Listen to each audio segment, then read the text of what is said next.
Hello നമസ്കാരം, എല്ലാവർക്കും Dev's cooking വേൾഡിൻ്റെ പുതിയ വീഡിയോയിലേക്ക് സ്വാഗതം. കഴിഞ്ഞ വീഡിയോ ഒത്തിരി പേർക്ക് ഇഷ്ടമായെന്ന് പറഞ്ഞ് പേഴ്സണലായിട്ടും അല്ലാതെ എനിക്ക് ഒത്തിരി മെസ്സേജസൊക്കെ എൻ്റെ ഫ്രണ്ട്സ് അയച്ചിട്ടുണ്ടായിരുന്നു. വളരെ താങ്ക്സ് ഉണ്ട്. അപ്പോൾ ഇന്നത്തെ വീഡിയോ ശരിക്കും ഒരു ഹെൽത്തി ദോശയുടെ റെസിപ്പിയാണ്. പ്രോട്ടീൻ ദോശ എന്നൊക്കെ പറയാം. ഇതിന് തമിഴ്നാടിൻ്റെ ഒരു എക്സ്ക്ലൂസീവ് ഐറ്റമാണിത്. എൻ്റെ ബ്രദറിൻ്റെ മോളാണ് ഈ റെസിപ്പി എനിക്ക് പറഞ്ഞു തന്നത്. ഉണ്ടാക്കിയപ്പോൾ പെർഫെക്റ്റ് ടേസ്റ്റ് ആയിട്ട് തോന്നി. പിന്നെ നിങ്ങൾക്ക് കൂടെ അത് ഷെയർ ചെയ്യാമെന്ന് വിചാരിച്ചു. അപ്പോൾ വീഡിയോയിലേക്ക് പോകുന്നതിന് മുന്നേ ഈ ചാനൽ ആദ്യമായിട്ട് കാണുന്നവർ സബ്സ്ക്രൈബ് ചെയ്യാനും ലൈക്ക് ചെയ്യാനും ഷെയർ ചെയ്യാനും മറന്നു പോകരുത്. ശരി, നമുക്ക് വീഡിയോ കണ്ടാലോ. അപ്പോൾ ഇതിന് വേണ്ടിയിട്ട് കുറച്ച് സാധനങ്ങൾ തലേ ദിവസം ഓവർനൈറ്റ് ഞാൻ കുതിർത്തതാണ്. ഒരു 15-16 വറ്റൽമുളക്, 1/2 കപ്പ് പച്ചരിയും 1 ടീസ്പൂൺ ഉലുവയും കൂടെ ചേർത്താണ് ഞാൻ കുതിർത്തത്. പിന്നെ 1/2 കപ്പ് കടലപ്പരിപ്പും 1/2 കപ്പ് സാമ്പാർ പരിപ്പ് രണ്ടും എടുത്തിട്ടുണ്ട് കേട്ടോ. രണ്ടിൻ്റെ ഡിഫറൻസ് നിങ്ങൾക്ക് അറിയായിരിക്കും. ഒന്ന് കട്ടിയുണ്ട്, ഒന്ന് കട്ടി കുറവാണ്.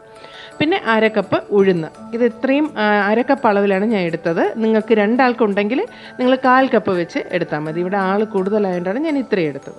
അപ്പോൾ ഇതെല്ലാം ഓവർ നൈറ്റാണ് ഞാൻ കുതിർത്ത് വെച്ചത് കേട്ടോ. ഇനി ഇതെല്ലാം നമുക്ക് മിക്സ് ചെയ്തിട്ട് 2 സ്റ്റെപ്പായിട്ട് 2 ബാച്ചായിട്ട് നമുക്ക് മിക്സിയിൽ ഒന്ന് ഗ്രൈൻഡ് ചെയ്തെടുക്കണം. പക്ഷേ പേസ്റ്റായിട്ട് എടുക്കണ്ട, ചെറിയൊരു തരിതരിപ്പോട് വേണം ഇത് അരച്ചെടുക്കാനായിട്ട്.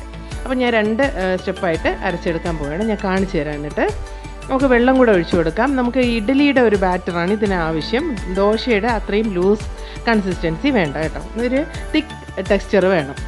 ഇതുപോലെ ഇരിക്കണം. ഇങ്ങനെ തൊടുമ്പോഴത്തേക്ക് നമുക്ക് അതിലൊരു തരിതരിപ്പ് ഉണ്ടാവണം കേട്ടോ ആ മാവിൽ. അതാണ് അതിൻ്റെ ഒരു ടെക്സ്ചർ. അപ്പോൾ ഇനി അടുത്ത സ്റ്റെപ്പ് കൂടെ നമുക്കൊന്ന് അരച്ചെടുത്തിട്ട് വരാം. അപ്പോൾ ഇത് ശരിക്കും പറഞ്ഞാൽ ഒരു 5-6 പേർക്ക് കഴിക്കാനുള്ള ദോശമാവ് ഉണ്ടായിരുന്നു കേട്ടോ. ഇനി നമുക്കിത് നന്നായിട്ടൊന്ന് മിക്സ് ചെയ്ത് കൊടുത്തിട്ട് ഇനി ഒരു ചെറിയ കാര്യം കൂടെ ഞാൻ ചെയ്യുന്നുണ്ട്. അത് നോക്കിക്കോളൂ എന്താണെന്ന്. നമുക്ക് വെള്ളം എനിക്ക് പോരാൻ തോന്നിയതുകൊണ്ട് ഞാൻ ഒരു അല്പം മിക്സിയുടെ ജാറിൽ കുറച്ച് വെള്ളം കൂടെ ഒഴിച്ചൊന്ന് കലക്കി എടുക്കുന്നുണ്ട്. ഇതുപോലെ ഇരിക്കും. ഇനി നമുക്ക് കുറച്ച് ഉപ്പും വേണം. അതുപോലെ തന്നെ കുറച്ച് കായപ്പൊടിയും കൂടെ ഇതിൽ ചേർക്കേണ്ടതുണ്ട്. കായപ്പൊടിയൊക്കെ നമുക്ക് ആവശ്യത്തിന് ഇടാം. ഞാൻ ഏകദേശം 1 ടീസ്പൂൺ ഇട്ട് കൊടുത്തിട്ടുണ്ട്. എനിക്ക് അതിൻ്റെ ഫ്ലേവർ ഇഷ്ടമായതുകൊണ്ട് കുറച്ച് കൂടുതലെടുത്തു. ഇനി ഞാൻ ഒരു പാൻ വെച്ചിട്ട് കുറച്ച് ഓയിൽ ഒഴിച്ച് കൊടുക്കുന്നുണ്ട്. ഏത് ഓയിൽ വേണം നിങ്ങൾക്ക് യൂസ് ചെയ്യാം. ഞാൻ വെജിറ്റബിൾ ഓയിലല്ല, കോക്കനട്ട് ഓയിലാണ് യൂസ് ചെയ്തത്. അതിൽ ഇത്തിരി കടുക് പൊട്ടിച്ചിട്ട് കൊടുത്തു. ഇനി ഒരു ചെറിയ കഷ്ണം ഇഞ്ചി ഒന്ന് നുറുക്കിയതും, ഒരു ചെറിയ സവാളയും, കുറച്ച് കറിവേപ്പില കുറച്ച് കൂടിയാലും കുഴപ്പമില്ല. ഇതെല്ലാം ഒന്ന് നുറുക്കിയെടുത്തതാണ് കറിവേപ്പില. അതൊന്ന് വാടി കിട്ടാൻ വേണ്ടിയിട്ട് നമുക്കൊന്ന് മിക്സ് ചെയ്ത് കൊടുക്കാം. അത്രയും മതിയാകും. പിന്നെ ഞാൻ 1 ടീസ്പൂൺ ജീരകം കൂടെ ചേർത്ത് കൊടുത്തു. ഇത് ഒരുപാട് മൂത്ത് വരണ്ട, ഒന്ന് വാടി കിട്ടിയാൽ മതിയാകും. ഇനി ഞാൻ ഒരു കളർഫുൾ ആയിക്കോട്ടെ എന്ന് വെച്ചിട്ട് 1 ടീസ്പൂൺ നമ്മുടെ റെഡ് ചില്ലി പൗഡർ കൂടെ ഇട്ട് കൊടുത്തു.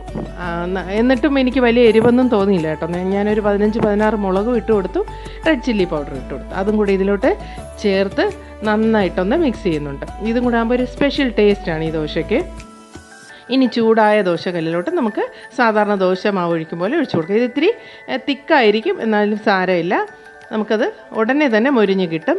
കൂടെ ഞാൻ 1 ടീസ്പൂണോളം നല്ലെണ്ണ ഒഴിച്ചു കൊടുത്തിട്ടുണ്ട്. അപ്പോൾ ആ ഒരു ശരിക്കും നമുക്ക് റെസ്റ്റോറൻറ്റിലൊക്കെ വാങ്ങാൻ കിട്ടുന്ന അതേ ടേസ്റ്റിന് കിട്ടും. നല്ലെണ്ണയാണ് ഇതിന് ഏറ്റവും നല്ലത് കേട്ടോ. എന്നിട്ട് ഒരു സൈഡ് മൊരിയുമ്പോഴത്തേക്കും നമുക്ക് മറിച്ചിട്ട് കൊടുക്കാം. നമ്മുടെ അടദോശ ഇവിടെ റെഡി ആയിട്ടുണ്ട്.